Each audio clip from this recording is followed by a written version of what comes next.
Bismillahirrahmanirrahim. Paslun utawi ikilah iku basa sawiji asbabu tayamum utu piro-piro sabab tayamum iku salah satun telu pakdul mai sawiji sepi banyu wal maradu lan kaping done gering wal ihtiyazu lan butuh ilahi maring maun liat si hayawanin karena dahaga piro-piro hayawan muhtaramin kang den mulyaaken. Wairul mukhtarami utawi kang den mulyaaken iku sitatun nenem biro-biro perkara tariku sholati sawiji kang tinggal sholat wazanil muhsonu lan kaping done jinah muhson wal murtadu lan kaping telune murtadu al kafiru lan kaping papatem kafir al kharabiyu kang ngamusuhe wal kalbul akuru lan utawi kang kaping limane anjing kang galak wal hinziru lan kaping 6 celeng. Dina ieu basa pengarang ya kita brek nyarioskeun tayamum. Asbabu tayamumi salah satu ari pirang-pirang sababna tayamum salah satu neta aya genep.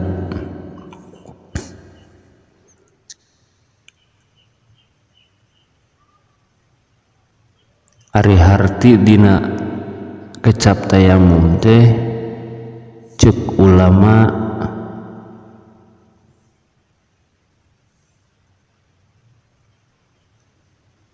nyaeta nganepikeun taneuh kana pamente jeung kana dua panangan gaganti tina wudu jeung mandi.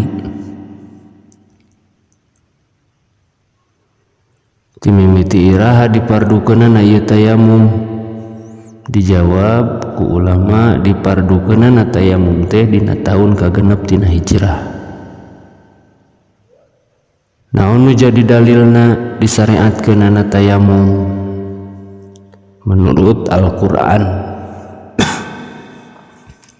dauhan Allah wa in kuntum maradu aw ala safarin aw jaa ahadum minkum minal ghaiti aw lamastumun nisaa falam tazidu ma'an fatayammamu su'idan tayyiban famsahu biwujuhikum wa aydikum innallaha kana afuwan ghafura.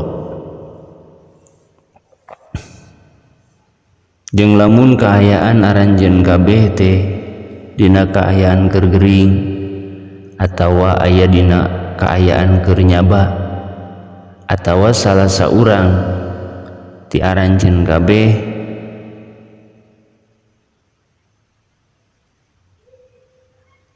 datang ti WC geus BAB atawa aranjeun paantel kulit jeung awewe bari posisi palam tazidu ma'ang fatayammamu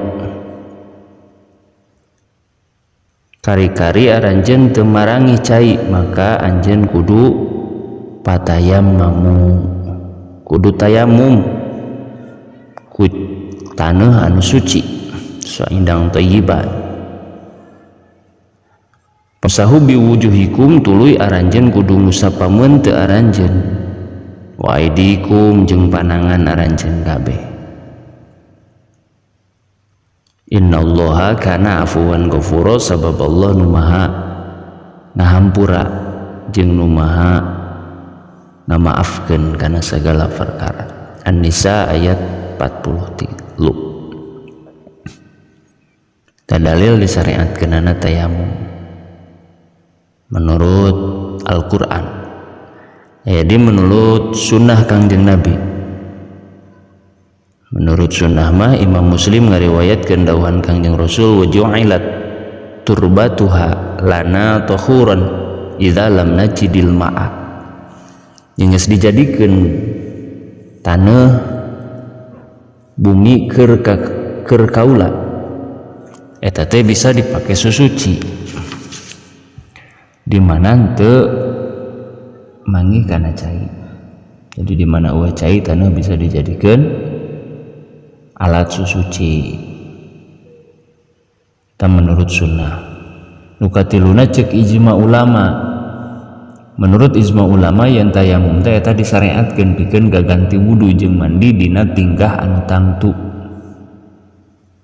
dina tingkah anu tertentu bisa wae gitu. Menurut ijma ulama, kesepakatan para ulama. Ari nu jadi sabab ngamenangkeunana tayamum dipuat ku ulama di dieu aya 3 anu tercantum dina ieu pasal sebab tayamum salah satu. Ari sabab anu ngamenangkeun tayamum aya 3. Mana nu 3 teh? Nu kahiji pakdul mai, teu aya cai, naha cek hisi, cek paningali panon pancadria, atawa cek sara sakumaha ka carioskeun dina ayat tayamum, naha di panyabaan atawa di imah.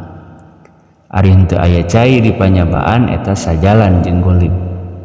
Kaasup henteu aya cai cek syariat agama sieun di jalana kana cai atawa jauhna cai ti diri manehanana, atawa butuh kana duit keur meulina, atawa aya cai anu sabil tapi khusus keur nginum. Kangjeng Rasul kantos ngadawuh ka jalma nu telat ku sabab manehan das jinabah bari henteu aya cai keur mandina, alaika bisu'aidi fa innahu yakfik, maneh misti ngagunakeun taneuh saenyana taneuh eta cukup keur bebersih maneh. Riwayat Imam Bukhari jeung Muslim. Ta ieu hadis teh nuduhkeun kana meunangna tayamum pikeun anu junub nalika henteu aya cai. Tapi wajib ka manehanana memeh tayamum kudu neangan cai ti pamondokanana atawa ti rombonganana atawa ti anu deukeut ti dinya cek adat, di mana geus yakin teu aya cai atawa jauh caina tempatna teh ti manehanana, maka teu wajib neangan caina. Tapi manehanana tayamum kalawan teu neangan cai teh. Jadi nu kahijina sabab memenangkeun tayamum teh nyaeta henteu aya cai, ceuk hisi atawa ceuk syariat agama. Nu kaduana sababna ngamenangkeun kana ngalaksanakeun tayamum teh nyaeta wal marid, ku sabab boga panyakit gering anu dipikasieun tina make cai teh ruksak jiwa ragana, anggota badanana teh sieun ruksak, atawa datang penyakit anu dipikasieun ruksak jiwa atau anggota atawa leungit manfaat anggota, atawakeun jadi alasan pangna urang teu ngagunakeun cai teh lambat kana cager atawa cacad anu kacida dina anggota anu dohir. Nah hanya hukum sorangan atawa kalawan keterangan ti dokter anu dipercaya kumanehanana. Karena pidauh Allah wa in kuntum mardo jeung lamun maraneh aya dina kaayaan gering. Ya mun keur kaayaan gering urang sieun ngagunakeun cai, lamun ngagunakeun cai teh mah awak urang malah jadi kasiksa, jadi mungkin ripuh. Ya lamun kulit katibaan cai teh mah matak morotol, maka aya solusi. Ketika orang arek bebersih tina hadas leutik atau hadas gede, maka ku taneuh tadi. Nu katiluna butuh kana cai karena dahgana hayawan anu dimulyakeun sanajan lain jelema. Sanajan butuhna kana cai dina zaman hareup karena ngaraksa ruh jeung sabangsana tina ruksak, tina binasa, sabab ruh mah teu aya gantina. Beda jeung bebersih tina hadas. Nah nyangka ayana cai dina poe isukna atawa henteu, maka manehanana meunang ngalaksanakeun tayamum bari aya cai.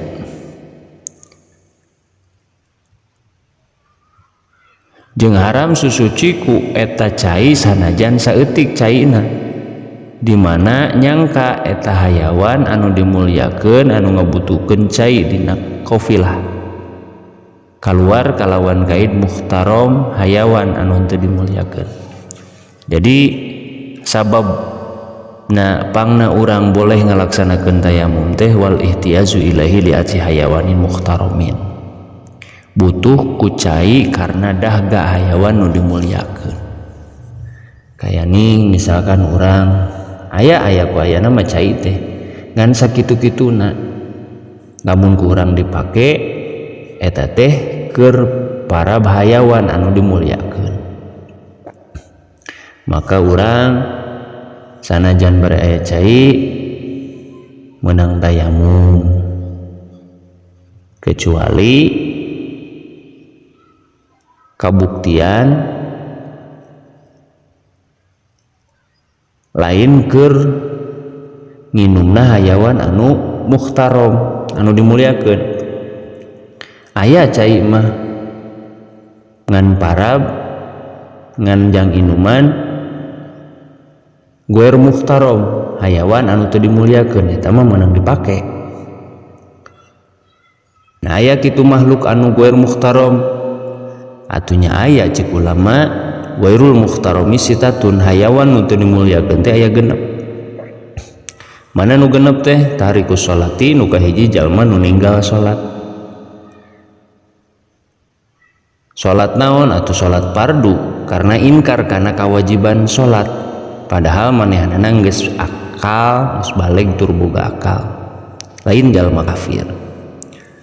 Sabab inkar kana perkara nu geus maklum tina urusan agama kalawan pertela, kalawan yakin. Maka berlaku ka manehanana hukum jalma murtad. Jalma murtad wajib dititah tobat. Lamun mungeun tobat, maka Rasulullah ngadauh man badala dinahu faqtuluh. Saha jalma nu ngaganti agamana keluar tina agama Islam, maka bunuh panjen. Hadis riwayat Bukhari. Anu ngalaksanakeun pembunuhanana saha? Imam. Jeung dawuhannana al akhdul ladzi bainana wa bainahumus shalat faman taraka faqad kafara. Ari perjanjian antara urang jeung antara kaum kafir nyaeta salat.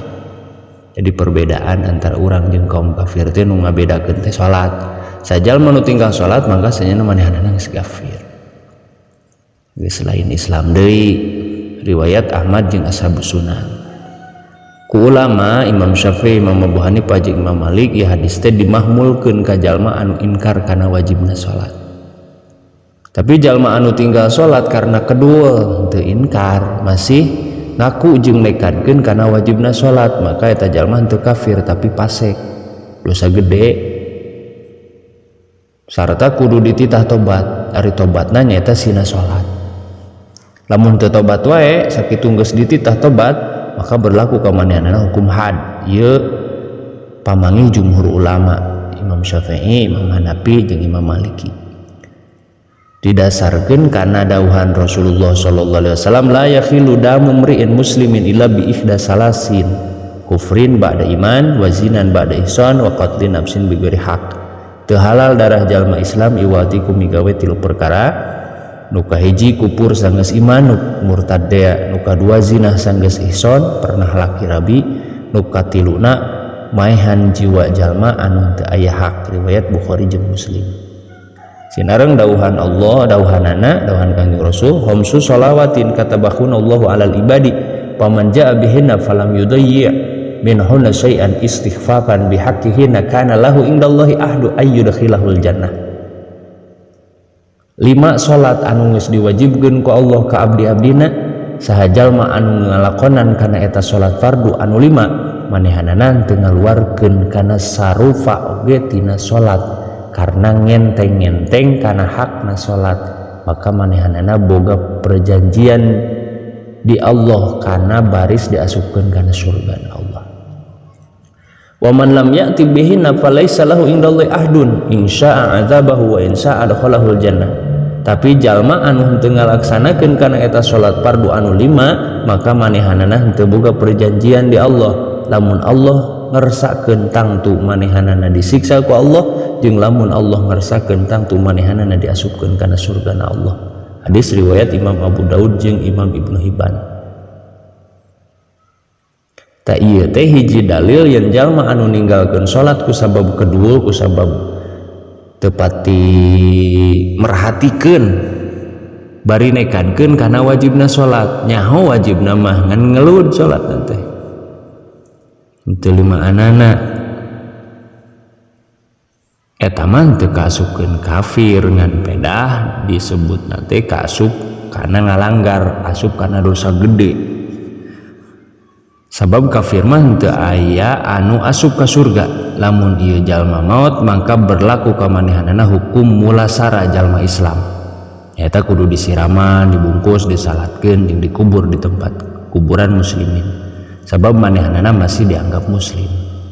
Euhan Rasulullah sallu khalfa kulli barin wa fajirin kudu salat aranjeun di tukangan sakur anu hade jeung anu lacut wa sallu ala kulli barin wa fajirin jeung kudu nyolatkeun aranjeun ka sakur mayit anu hade jeung anu lacut kedul ibadah lacut saterasna wajahidu ma'a kulli barin wa fajirin jeung kudu berjuang aranjeun babarengan jeung jalma anu hade jeung jalma anu lacut riwayat Imam Daruqutni jeung Imam Baihaqi saur Imam Qodimah madhab sakabeh ulama eta kudu nyolatkeun ka sakur muslim anu dihukuman had anu dirojam anu maehan maneh jeung ka anak zina ieu hukum didasarkeun kana hadis Nabi sallu ala sahibikum kudu nyolatkeun anjeun ka batur aranjeun anu boga hutang riwayat Imam Bukhari eta nu kahijina disebut goer muhtaram teh makhluk anu teu dimulyakeun ku sara nyaeta jalma anu ninggalkeun salat secara sengaja emdan wiji bisa diasupkeun kana kategori kafir namun ninggalkeunana bener-bener ninggalkeun kabehanana anapun ari ninggalkeunana manehanana ku sabab kedul mah kedul kana ibadah kadang-kadang salat kadang-kadang henteu tamat teu kaasup jelema anu kafir mung manehanana kaasup golongan jalma anu ngalaksanakeun dosa gede tetep kudu dielingan. Nu kaduana goer muhtaram teh jalma anu zinah muhson sakur katerangan hadis tadi wiznan ba'da ihson jeung dina sanggeus ihson pernah laki rabi ari syarat ihson aya 4 hiji baleg 2 boga akal 3 merdeka 4 kumusi jima dina nikah anu sah jadi zinah muhson jelema anu zinah muhson eta termasuk jelema anu kategorikeun makhluk anu teu dimulyakeun cek syariat agama. Nu katiluna jelema nu murtad, jalma anu megatkeun Islam ku ucapan, ku pagawean jeung ku i'tikad anu matak jadi murtad. Anapun ari jalma murtad kudu balik deui pada harita kana Islamna kalawan ngucapkeun 2 kalimah syahadat. Lamun manehanana teu tobat wajib dititah tobat.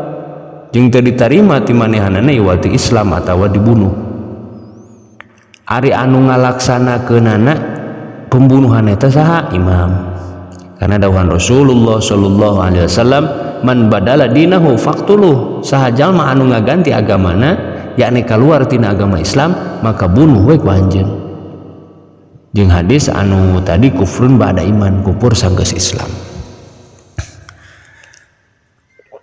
Mung tetep urang kedah nganggo aturan-aturan anu bener-bener terus diaturkan ku para ulama.